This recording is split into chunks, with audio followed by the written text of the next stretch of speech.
Ataşxəbər.az saytı olaraq Beyləqan rayonunda və yolumuz da elə güclü bir şəhid bulağının yanından keçdik. Özümüzə borc bildik ki, bugün bu şəhidimizi burada ziyarət eləyək. Bulağın suyundan biz də içək. Allah ehsan kimi qəbul eləsin, ehsanını qəbul eləsin, ruhu şad olsun. Allah bütün şəhidlərimizə rəhmət eləsin. Hələ ki 44 günlük vətən müharibəsinin acısını yaşayırıq. Şəhidlərimizin anım günləridir. Ruhları şad olsun. Hər bir şəhidin, şəhid ailəsinin qarşısında baş əyirik.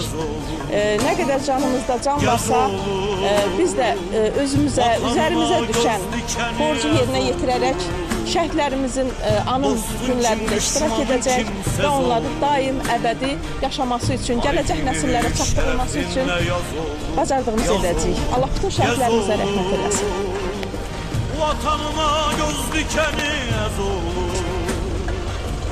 Dostun kim, düşmanın kimsez olur. Tarihi şerefinle yaz olur. Mekanı cennet olsun.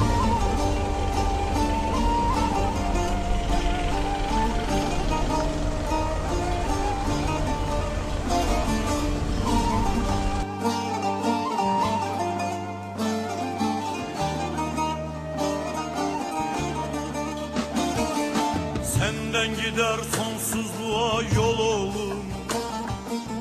Dört bir yana